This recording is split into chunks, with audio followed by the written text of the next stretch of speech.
Welcome to part 4 of our live training session here with our S13 drift car. In our last video, we learned how to calibrate the part throttle cruise area of operation. So we have our fuel and spark timing sorted out. So now we're having our engine fire up and run. It can hold its own idle, it can drive, it can come back into idle. Everything is operating as it should. So we're going to turn our attention into doing full throttle tuning and making sure that is going to be sorted out. Now we're just going to be focusing on our wastegate spring or actuator level in this video. We're going to then learn how to do the boost control in the next training module here. So let's jump into our live training session so we can get started learning how to work with our full throttle tuning. Welcome back to our live training session here with our S13 drift car. Now in the last video, we optimized our fuel and spark timing for part throttle cruise area of operation. We went through the fuel injection timing, we checked our fuel cooling coefficient down here, making sure that that was right, went through that process. So everything is sorted out.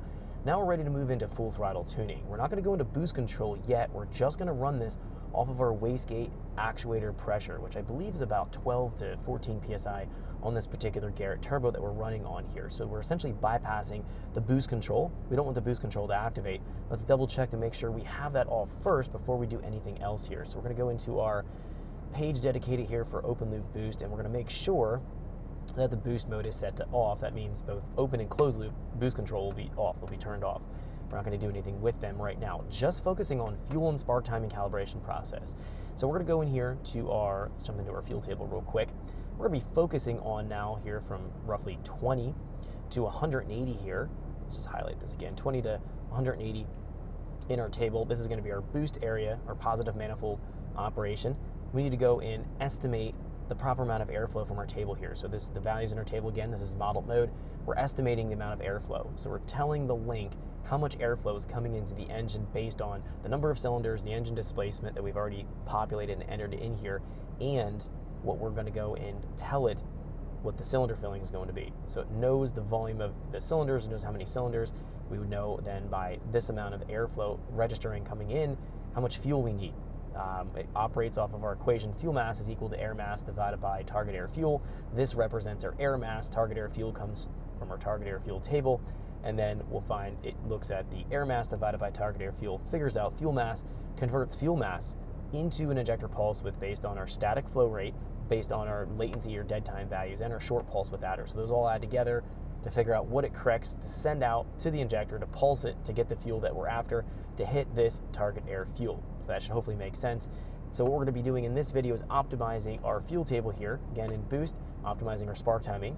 Now quickly here, if we jump into our spark timing table, we're going to be focusing in here from roughly 120 kPa to roughly 240 kPa, so this area.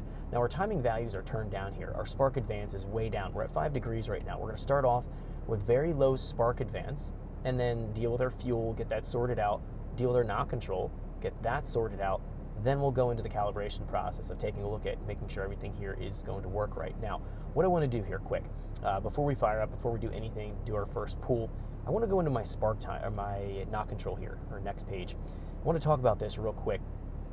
There's a parameter here in our base map configuration. We see here disable digital input. We want to set this to off so that it is going to not bypass and disable our knock control. So right now, if it's set to always on here or has a switch, always on specifically, it turns off our knock control. Now in this case, we want it to be on, so we need to make sure this parameter is off. That's very important. We'll click OK. Now if we go down here below, we're going to find we have a knock target table. The knock target is going to be our knock floor, or the threshold. If it goes in and it exceeds what we find in the table, it'll allow it to register that as a knock count and then take action and start to reduce our spark timing and doing all the things according to how it needs to take action to make sure that the engine is safe. Now we're only allowing it to reduce our spark timing. We're not going to do any offset for fuel. We're not going to just do fuel offset only. We're just going to deal with spark timing. This is the most effective way to avoid having knock in an engine, is reduce the spark timing. But before we can even use the knock control, we have to calibrate our fuel table. We have to go and then do our pulls, making sure that our spark timing looks good, knowing that we don't have any knock with that low spark timing and the fuel being dialed in.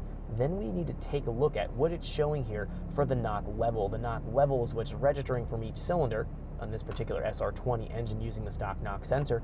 And if we're finding here that our knock level is going to be, let's say, 200 or 300 values as we're going up in high RPM, and that was with low spark timing, that's our baseline. And we're going to go and look at then going in and setting up our knock target so we have about a 20% window, so it allows some room to go beyond that knock level that we're finding here when we're doing our full throttle pulls.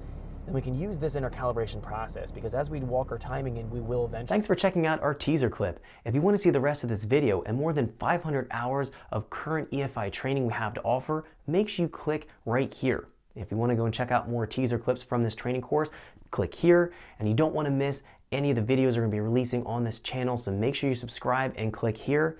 Thanks for watching, and I'll see you guys later.